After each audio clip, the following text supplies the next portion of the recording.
Aujourd'hui, nous aborderons l'une des grandes questions de l'enrichissement. Comment devenir millionnaire? Comment puis-je devenir riche tant que je suis chômeur, tant que je suis étudiant? Mais avant d'aller dans le vif du sujet, je m'en vais vous présenter quelques entrepreneurs qui étaient des étudiants que je connais bien, qui sont mes amis, qui sont devenus des entrepreneurs et aujourd'hui, ils gagnent bien leur vie.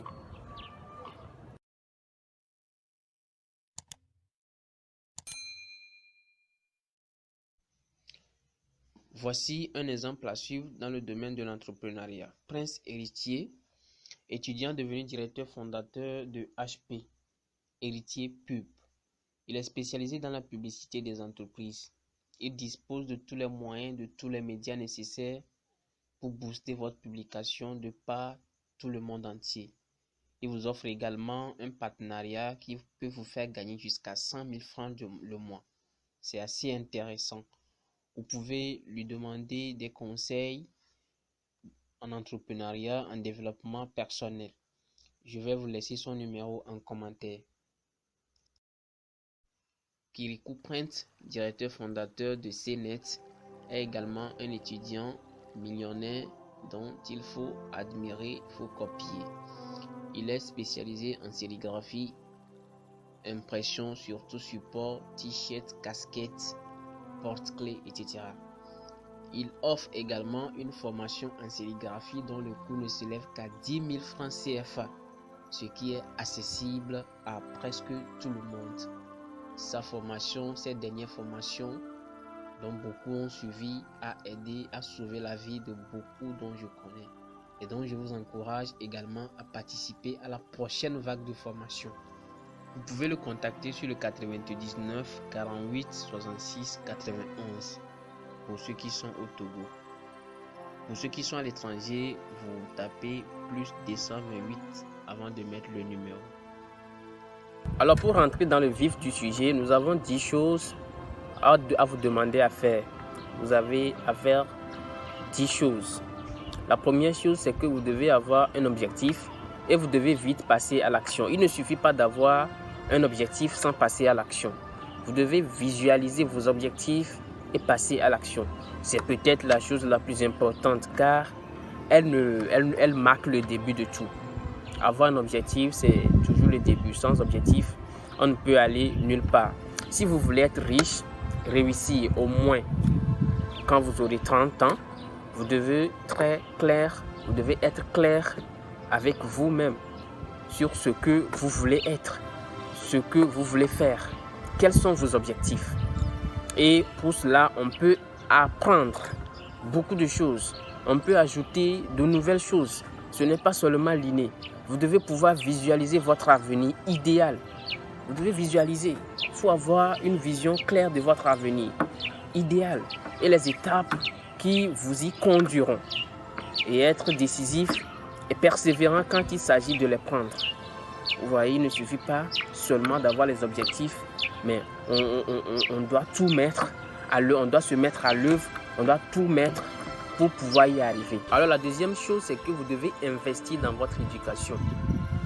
Vous savez, le monsieur Bill Gates, tout le monde le connaît. Un jour, il est arrivé de lui poser une question. La question était, quel est votre meilleur conseil financier pour quelqu'un qui veut gagner au moins 100 000 $ par an? On lui a demandé cela. Vous savez comment il a répondu? Il a dit ceci: investissez dans votre éducation. C'était sa réponse. Investissez dans votre éducation. Je vois que c'est tout à fait logique. Si vous voulez être riche sans avoir une famille riche, genre votre famille est pauvre, mais vous voulez être riche, vous devez investir dans votre éducation. Vous devez cultiver des compétences de gestion et de leadership. Vous trouvez de l'argent, vous allez dans les restaurants, vous gaspillez tout le temps de l'argent. Vous ne voulez pas acheter au moins une seule formation dans votre vie, mais vous voulez devenir riche. Est-ce que c'est logique pour vous? Je ne pense pas. La quatrième chose, vous devez vous entourer des personnes dont vous pouvez apprendre des choses. Bon, on peut aborder cette question sous l'angle de la mise en réseau, en créant des contacts professionnels. Vous pouvez supprimer des contacts, certains contacts qui ne vous apportent rien, vous pouvez les supprimer de votre téléphone. Vous ne devez pas traîner avec des gens dont vous n'en tirez aucun profit, des gens qui sont là à vous demander, des gens en qui vous ne voyez rien, vous ne voyez aucun plus, des gens dont vous ne pouvez même pas copier aucune attitude. Je vous déconseille ces personnes-là. Essayez de marcher avec des gens de vision, les gens qui ont les mêmes visions que vous, les gens qui voient là où vous voyez, les gens chez qui vous pouvez trouver des choses à copier, des choses à ajouter à votre vie. Alors, dans ce cas, je vous conseillerais de sortir ou bien de marcher. Quand je dis sortir, c'est un autre côté. De marcher avec des gens qui sont plus âgés que vous. Des gens qui sont dans le domaine de l'entrepreneuriat, par exemple, et qui sont plus âgés que vous, qui sont vos aînés dans le domaine. Voilà, je pense que ces genres de relations peuvent énormément vous aider. La cinquième chose, vous devez devenir un maître financier. Oui, vous devez devenir un maître financier.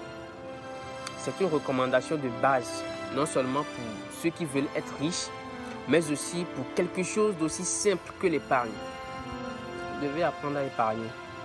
C'est vrai. Si vous voulez une bonne fortune, vous devez apprendre à la créer en maîtrisant d'abord vos finances. Quand vous n'arrivez pas à maîtriser vos finances, vous ne pourrez pas avoir dans le futur une fortune, une grosse fortune. Comment maîtriser sa finance? Comment on peut dire que quelqu'un arrive à maîtriser sa finance? Je sais que c'est un peu flou pour vous. Vous devez contrôler vos revenus, ce que je gagne, vos dépenses, ce qui sort. Il faut essayer de faire une différence entre ce que vous gagnez et ce que vous dépensez. Comment quelqu'un qui gagne peu essaie de dépenser plus? Parce que les amis dépensent d'énormes argent dans les sorties, dans des choses inutiles. Vous aussi, vous voulez le faire parce que vous en avez envie. Un entrepreneur ne peut pas y arriver quand il marche comme tel. Alors vous devez peser ce qui rentre, vos revenus, et ce que vous dépensez. Vous devez peser également votre capacité à épargner ou à investir. Quelles que soient vos dépenses, investissez. Mettez quelque chose de côté. On ne va pas vivre seulement à dépenser sans économiser, sans mettre quelque chose de côté, sans investir. Il faut toujours créer beaucoup de sources de revenus. Quel que soit ce que vous gagnez de votre travail, de votre entreprise, essayez toujours d'épargner, d'investir de nouveau. Vous devez localiser maintenant l'endroit où se trouve l'argent. Quand vous avez beaucoup de travail, bien vous avez beaucoup d'entreprises, vous avez créé assez de choses, vous devez localiser là où se trouve l'argent. Où est-ce que l'argent vient plus? Bon, où est-ce que l'argent sort plus? Qu'est-ce qui vous fait gagner beaucoup d'argent? Vous devez localiser. Vous devez vous entourer de gestionnaires, de conseils en finance. Quand vous voyez que bon, ça va un peu, vous avez déjà, vous atteignez un niveau, il faut penser à avoir un gestionnaire, il faut penser à un conseiller financier. Et ce sont des choses qui vont vous aider à ne pas perdre votre capital de base. C'est ce qui arrive souvent. Quand vous avez un capital de départ, supposons que c'est 100 000 francs CFA, vous l'utilisez à arriver à 200 000 francs, vous devez savoir que c'est très facile pour vous de perdre les 200 000 que vous avez actuellement. Vous pouvez retourner à zéro si vous ne gérez pas bien, si vous ne vous faites pas conseil. Alors vous devez chercher des gens dans le domaine du conseil en finance, vous devez chercher un conseiller financier, vous devez avoir un gestionnaire. Le sixième point également est un plus apporté au point précédent, au point 5. Épargner pour investir. quand vous mettez quelque chose de côté, vous ne devez pas le garder là-bas plus longtemps. Vous devez chercher à maintenant l'investir. C'est l'une des premières habitudes que nos parents nous apprennent avec la tirelire depuis notre enfance. Ils nous apprennent à épargner. Notre petit déjeuner, ce qu'ils nous donnent les matins, ils nous apprennent à mettre quelque chose de côté pour pouvoir faire des trucs. Supposons quelqu'un qui est au CE1, on te donne une telle somme chaque matin. Tu dois acheter la craie. Il faut épargner. Toi-même, tu peux acheter la craie. Bon, c'est juste un exemple. Donc, nos parents nous apprennent à mettre quelque chose de côté. Mais nous, on doit aller plus loin. Quand on finit de mettre quelque chose de côté, on doit finalement l'investir. Ah oui, on doit l'investir. Si on ne l'investit pas, est-ce que ça peut grossir là-bas? Est-ce que ça peut augmenter? Non. Alors, on doit l'investir. C'est une façon de chercher de nouvelles sources de revenus. Oui. Et si vous avez peur des risques éventuels, adressez-vous à un agent financier, comme je viens de le dire, qui peut devenir votre bras droit. Vous devez penser à un conseiller financier. Vous devez le faire. C'est très, très, très essentiel. Il y a des risques également dans l'investissement. Si vous ne savez pas faire, vous allez tomber dans des choses qui vont vous faire perdre de l'argent. Il y a des sociétés d'investissement, vous leur confiez vos fonds, ils peuvent fuir le lendemain. Il y a des choses en ligne qui se passent, investissement en ligne. Vous essayez de déposer un fonds, le lendemain vous cherchez, vous ne trouvez plus l'auteur, voilà, il est parti avec votre argent. Alors vous devez avoir les bonnes informations, vous devez vous informer avant de le faire. Vous ne devez pas laisser votre argent, éparpiller votre argent partout, soit disant que vous investissez. Ah oui, il ne faut pas le faire. La 7e chose, vous devez vous assurer que votre revenu augmente ou vos revenus augmentent. Oui. Si nous nous concentrons sur des objectifs plus tangibles et à court terme, le conseil des experts est d'augmenter nos revenus. Tant que votre revenu ne s'augmente pas, il y a beaucoup de risques pour vous de retourner en arrière. Comment vous pouvez y arriver? Cela demande du temps. Premièrement, vous devez économiser votre capacité et votre temps. Vous devez optimiser votre capacité et votre temps. Qu'est-ce que vous faites de votre temps? Supposons que supposons ceux qui ont un emploi. Vous êtes un employé, vous travaillez de matin 7h à midi et puis voilà, ou bien à 16h et puis c'est fini. Le reste, voilà, vous êtes là, vous ne faites rien. Vous pouvez chercher à trouver un autre emploi, même si ce n'est pas à plein temps. Vous devez chercher quelque chose dont, si vous quittez ici, vous pouvez aller de l'autre côté pour pouvoir gagner également quelque chose de là. Ce qui fera que votre revenu va augmenter.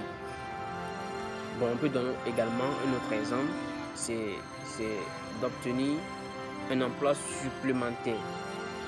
Voilà, un emploi supplémentaire à ce que vous avez. Ça peut être même au sein de votre service. Vous pouvez demander à votre employeur, voilà, je fais ceci d'abord, je fais ceci déjà, mais j'aimerais bien faire également cela. Parce qu'il n'y a personne qui le fait, j'aimerais bien le faire. Et quand vous lui dites, il peut également accepter. Alors quand je le fais, ou bien quand tu le fais, je te donne ceci de plus.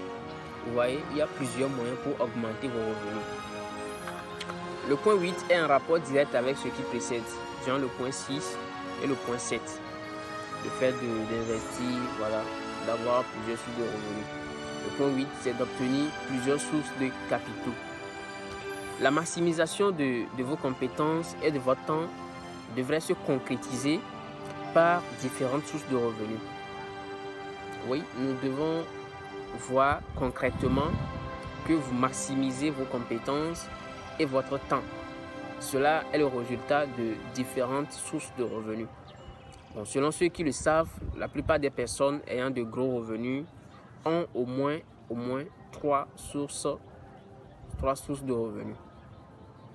On peut en parler en tant que différents payeurs, différents emplois par exemple. Vous êtes dans le domaine de la location des biens immobiliers, des investissements boursiers ou en tant que membre de plusieurs sociétés. Ça fait 3 domaines.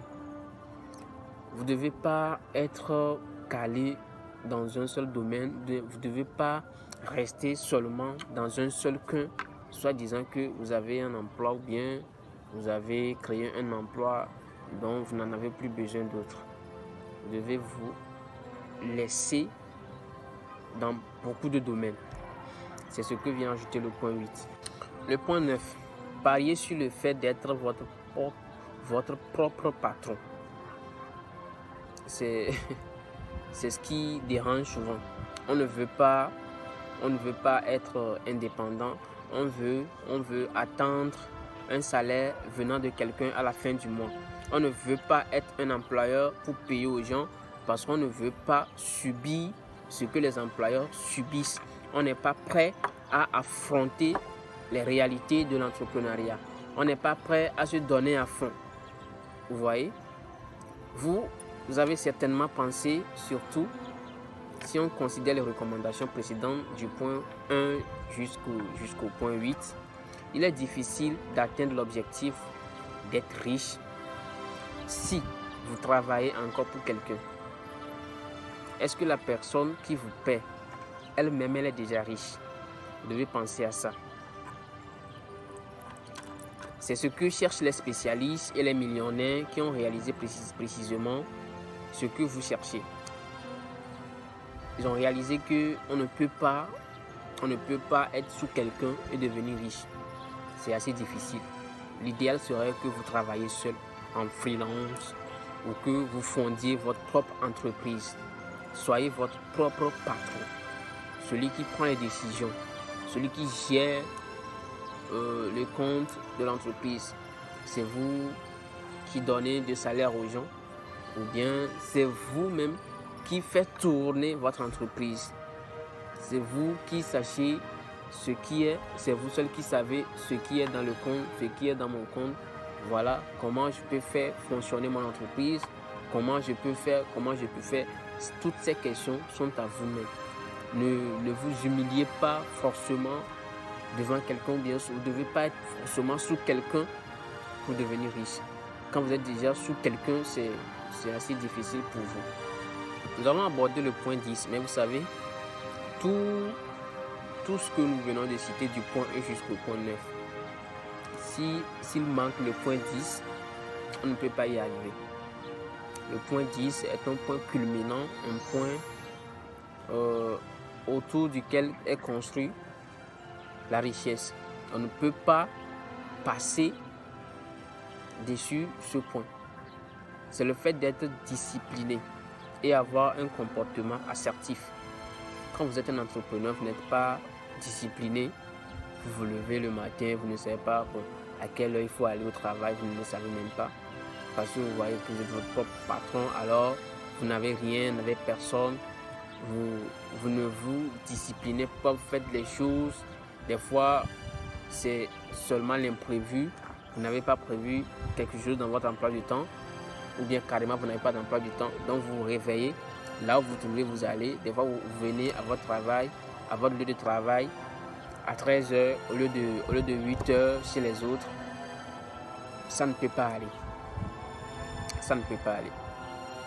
Dans Spider-Man, ils ont dit un grand pouvoir s'accompagne d'une grande responsabilité. Vous avez une grande responsabilité quand vous êtes un entrepreneur. Et devenir riche implique beaucoup de responsabilités. Surtout si vous êtes un entrepreneur ou travailleur indépendant prospère. Vous devez être assertif, savoir à qui dire oui et à qui dire non. Discipliner une routine qui permet de vous occuper de tout en même temps, d'avoir le temps de profiter de ce que vous avez gagné. Vous devez mener une vie saine et apprenez à gérer le stress. Alors, chers amis, je vous invite à sortir de vous-même, enlever cette tenue que vous avez portée, qui vous empêche d'entreprendre, qui vous empêche d'oser, qui vous empêche beaucoup de choses, qui vous empêche de faire beaucoup de choses. Ok, essayez d'enlever cette tenue. Prenez-vous comme vous n'avez pas l'école, il n'y a pas les études, et comment vous devez faire pour réussir si il faut réussir. Comment devenir millionnaire s'il faut devenir millionnaire sans les études. Posez-vous ces genres de questions et lancez-vous. Peut-être qu'à la fin de la vidéo, vous allez encore vous poser la question. Alors, comment réellement devenir riche? Tout ce que je viens de citer, prenez-les au sérieux et ajoutez maintenant ce que vous-même vous avez. Sortez de vos quartiers, tournez autour de vous. Qu'est-ce que je peux faire? Qu'est-ce qui peut marcher?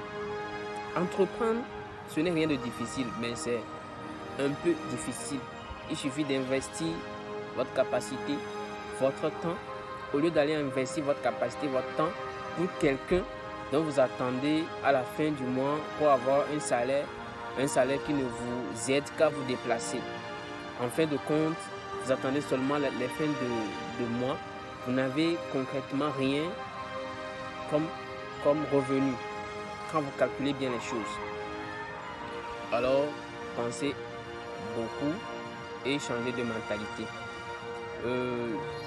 Je peux vous donner quelques exemples d'activités à faire.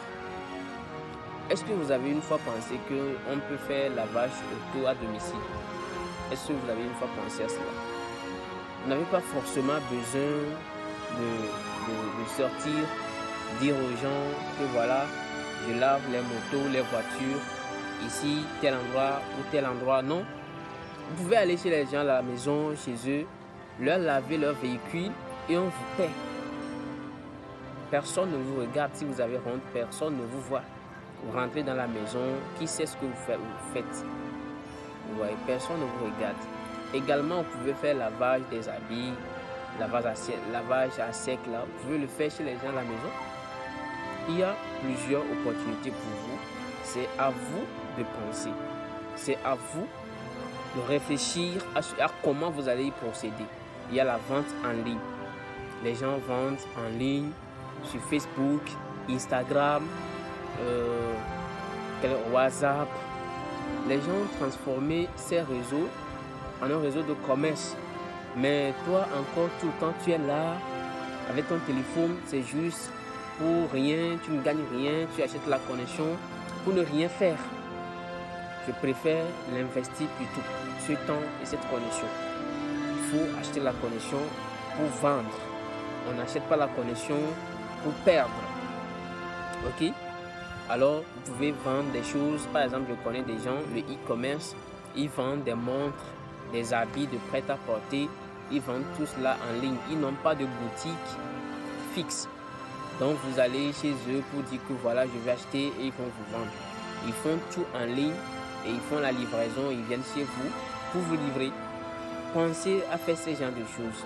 Aujourd'hui, quand vous n'avez pas de l'argent pour vendre les montres, les habits, pour vendre les véhicules, les motos, tout ça là en ligne, vous pouvez vous approcher des sociétés qui vendent ces choses et vous leur dire que vous voulez être un partenaire de commerce, un agent de commerce pour eux. Ils vont vous confier leurs marchandises et puis voilà, vous les publiez sur vos réseaux, vos différents réseaux en vue de les vendre et avoir une rémunération en retour. Il faut toujours commencer petit à petit. Il faut pas voir gros au début. Il ne faut pas souvent voir que déjà lui là il gagne déjà 300 000 dans ce qu'il fait, donc il faudrait que moi aussi je gagne assez. Non, ce n'est pas bien. Même si c'est 500 francs CFA, même si c'est $1 vous gagnez par jour, c'est énorme. C'est assez pour vous. C'est énorme. C'est mieux que rien. Alors, cherchez à faire rentrer beaucoup d'argent ou bien peu d'argent progressivement. Vous allez y arriver que de dépenser sans encaisser. Alors qui veut être roi?